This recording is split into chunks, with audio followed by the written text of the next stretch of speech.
Hey everybody, welcome to the show. My guest this week, a terrific chef. You know him from the Food Network, Iron Chef. He's ABC's resident chef.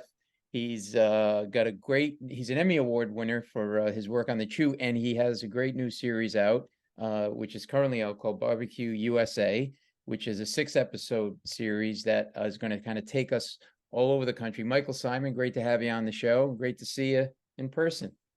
Yeah, it's great to be here. Really excited about season 2 of Barbecue USA, and it's good stuff.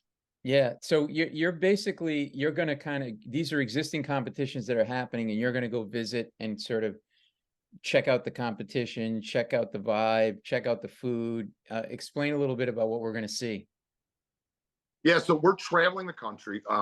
Last year we did 6 episodes. This year we're doing 8, and we go around the country to the biggest barbecue competitions in the United States with basically the same the most legendary pitmasters in the United States. So the competitions could have anywhere between like 50 and 200 teams competing in different regional specialties in different parts of the United States. So we hit all the big boys, and then we hit some kind of smaller local ones too.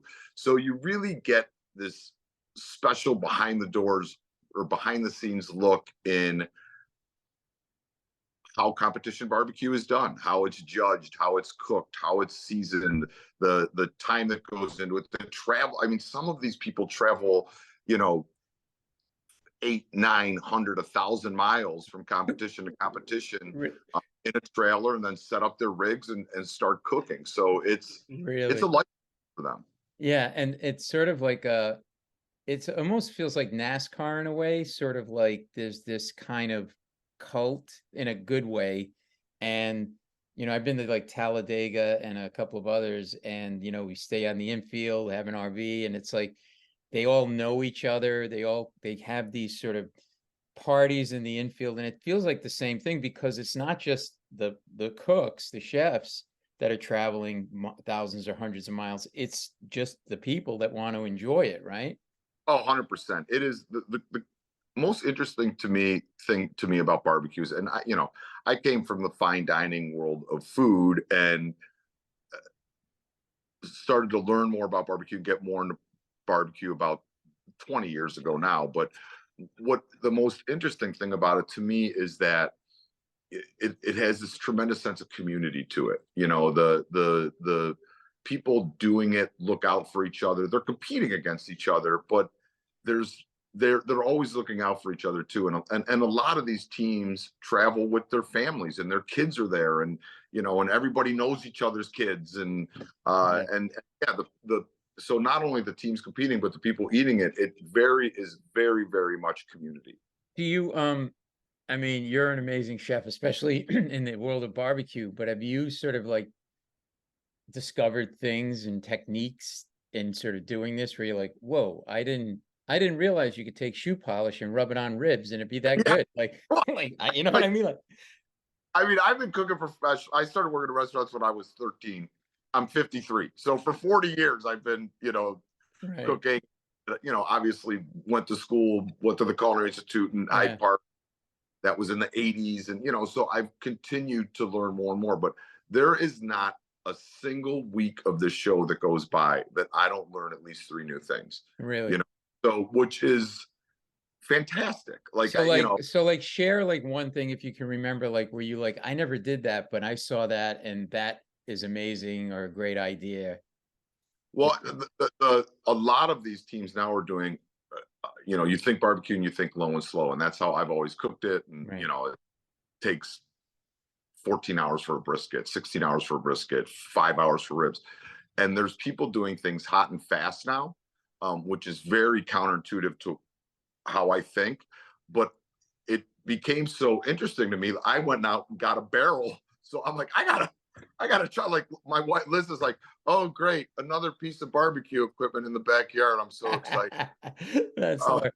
I just yeah. but it's, I'm not saying I'm going to use it for everything now, because I Mm. won't, but to be able to do, like, I did my turkey in one for Thanksgiving, and I cooked a whole turkey in 2 hours. I smoked What? an entire turkey, you Really? know. Yeah, so With there, and it doesn't dry it out when you're going that fast, that hot, that the way that the barrels are set up, they hold in a ton of moisture, and it's so basically instead of the heat source being offset with the smoke rolling across the meat, the heat source is underneath what you're cooking, uh, and the barrel gets sealed, and you control the heat with your dampers. But the meat drippings, it's almost like grilling and smoking combined, because the drippings are hitting the coals and that flavors wrap like coming back up into the meat, but it's also creating moisture in the barrel. So it creates an incredibly tender, yeah, incredibly juicy um, smoked meat. And yeah. I mean, until I started covering these competitions, I've never seen one. I'm It's like, I probably saw one and just was like, oh yeah, whatever, bullshit. yeah. And then, but now but I tasted it and I'm like, oh God, what? Why am I spending 9 hours to smoke it? Like on Thanksgiving, I get up at 5 in the morning to cook for 40 people, and I'm turkeys rotating throughout my house everywhere. Now I just set those barrels up in the backyard. I'm like Liz this year. She's like, "What are you doing?" I mean, people are coming over at 5. You haven't even put the turkeys on. I'm like, "Oh, I'm ready. Like I'm I'm ready." ready. I got my Yeah. barrels. I got my barrels. Well, I know you're Greek, Italian, Eastern European. I'm Italian. I grew up in Providence, Rhode Island. Never appreciated what Johnson and Wales was until I moved away and went an amazing culinary school and hotel management school and everything else.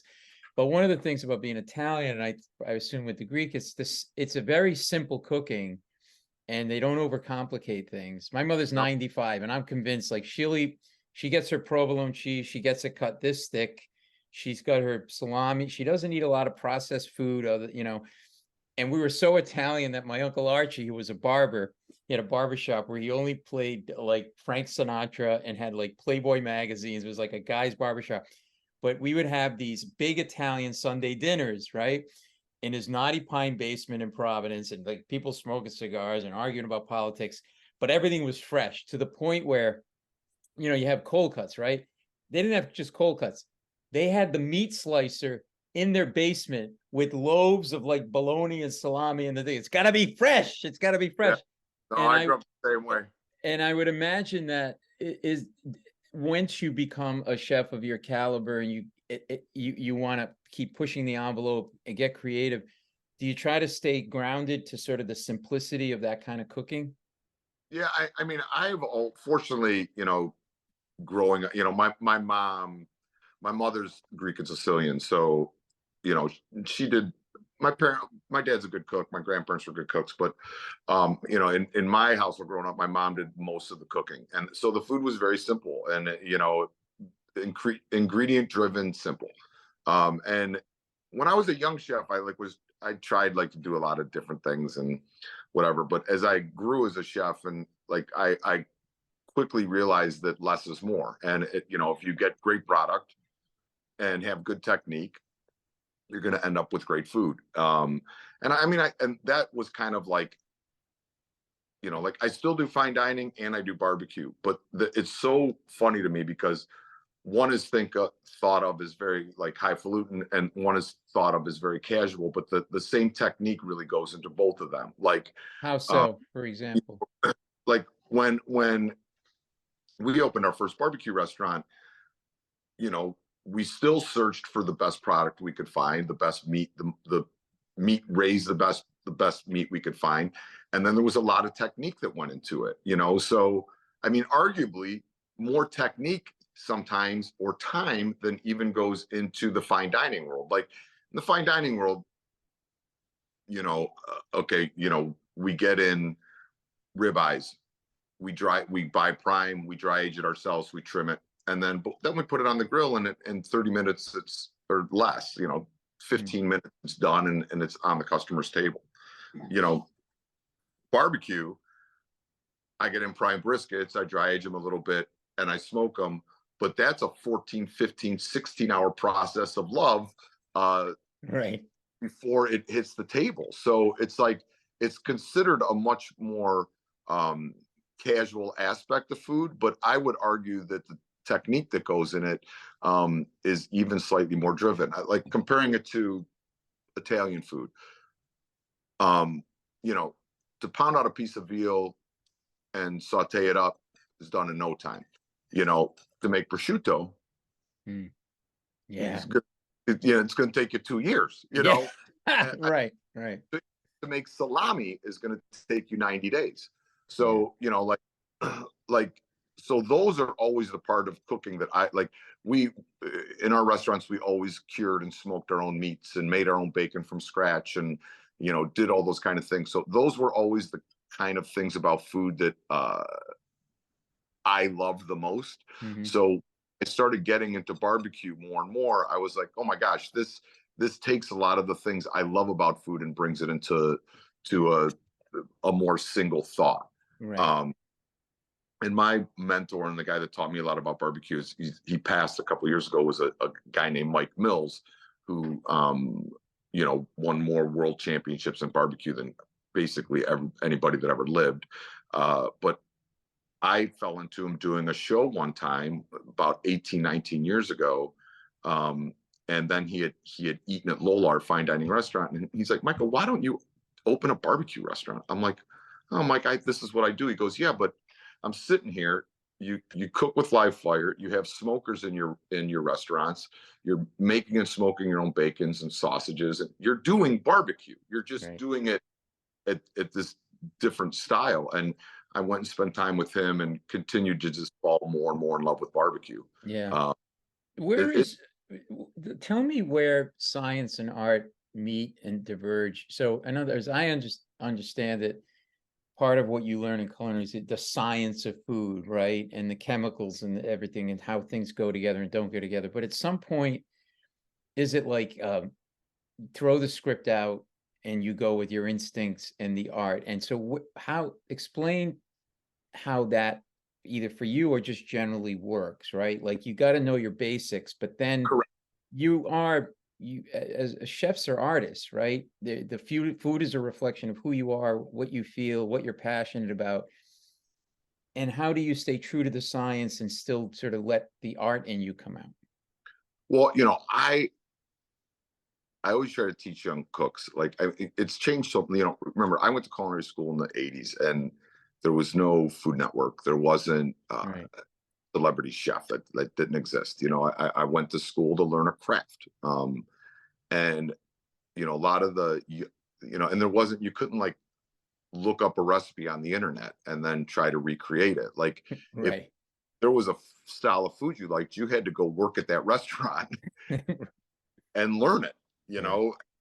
So it was different in that sense. And all the people that I learned from early in my career were big on teaching the technique of cooking, you know, and that's how I try to teach too. I'm like, a recipe is a recipe. If you learn a technique, then you could take that technique and make thousands of recipes. So basically, the way that I feel about food is you learn all the technique, and then as a chef, it's my job to infuse the flavors and passions and things that I want to put on the plate to reflect me. When you say a technique, give one example of what you mean by technique. How to roast a perfect chicken. So, you know, there's a method that you go through to roast a perfect chicken or smoke a perfect brisket or smoke Got it. rib, you know. So once you learn how to smoke it or braise it or roast it or saute it or any of those things, now, like, once I learn how to smoke ribs, now the flavors that I put on the ribs are my choice. That's who you are. Yeah. You know, that's a reflection of me. Like our barbecue that we do at Mabel's is, you know, I learned the technique from Mike, but I use flavors that are reflective of my upbringing in Cleveland. Right. And like Bobby Flay is kind of known to like the hot, despite like that's his kind of So yeah, thing, right? So you kind of like right. now Bobby's getting a little bit more into Italian food also, but you know, because he knows, you know, like he knows we have known for a long, long time, you know, Yeah, yeah, yeah. we better than everybody else. So this so now, now Bobby's Italian. So That's hilarious. best friends for 25 years. I never knew you were Italian. Right, exactly. You don't even know what you know what salami is, right? Exactly. That's Yeah, hilarious. I go, you can't go outside without sunblock 60 on. You're not. Suddenly you're talking with your hands a lot. What is that? Come on. Like, why are you talking to me like this? Uh, Got a lot uh, of Italian guy. Um, so, but yeah, I mean, the beautiful thing about his food is Bobby has great technique. He worked young when he was young. He worked for Jonathan Waxman, who's like one of the greatest chefs of our era, and he learned a lot about technique and simplicity of cooking. And then he took the things that he was interested in and loved and infused it into that and with you do the same thing, right? Sort of with your, yeah. yeah, with the chilies and everything else. So I mean, I feel as a the chefs that are really great, the food reflects them. You Right. know, and same when you watch Barbecue USA, it's the same with the pit masters, and the chefs or pit masters that are doing things like the one, and they don't always win, by the way. It's like, it's really interesting. Like, we'll have 100 teams and I'll taste a ton of the food. And a lot of times the ones that I think are the best don't even place, Mm. because you're in you're in a region, the judges in that region are used to specific Oh, flavors. And if someone's trying to be a little creative or make it whatever, but it's not the flavors of Memphis or right. wherever they might not even place. But I'm fine with that too, because Yeah. I love that the people in the barbecue business that I respect the most are the ones that kind of pour their soul into what they're making, and when they tell you the story, you get the flavors, you Got it. know. Um, It reflects, their flavors reflect who they are and their story and everything. Hey, basically, hey, before we got to, I know we have to wrap and you have to jump. This is, I really love talking to you, and I would love to continue this conversation, maybe do another time with you. Could I grab your email and sort of maybe connect with you off the grid? I won't put this out there, by the way, but can I grab? yeah, it's an easy one. It's Chef, Chef, Symon, Symon, Mm-hmm.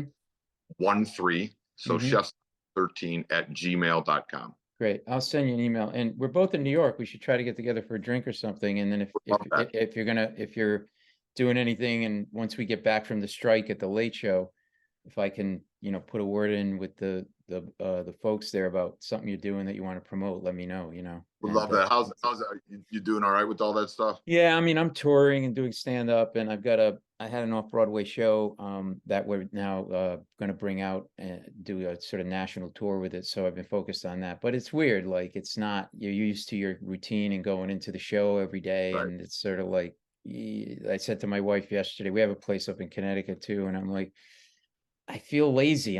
She goes, "You're not lazy. You're doing your other stuff." I know. I just feel like I'm sitting. It doesn't even feel like 4th of July because I wasn't working like an animal right up until 4th of July. I Right. don't know. It's weird, but No, it does. It throws off your, like, I remember even when the shoe ended, it was like it took me a while to just find my rhythm again, because for 8 years I went into work 5 days a week and I still did all my other shit, but it was just like, I'm like, I what am I doing? yeah, exactly. And then you also don't realize how much you were working when you were doing eight, 5 shows, 5 days a week, 8, 12 hours, whatever those are, and then you're doing all your other stuff, and you're like, wow, how did I do? How did I I know. do that? The time I'm like, we did the Chew, I did Food Network stuff, and I had 19 restaurants. What the fuck was I doing? Like, You got to get Simon. You got to get motivated. Come on, man. What's wrong with you? no, I No, too much. Hey, listen. good man. It is so great to have you on, and I learned a lot. I hope my viewers and listeners did too. I want to have you back. We got a lot to talk about. I Cool. think we come from very common backgrounds. But right now, the show is Barbecue USA on the Food Network. Travel around the country with Michael. Check out some great barbecue. Great to have you on, man. Good to see you, man. I'll talk to you soon. Ciao.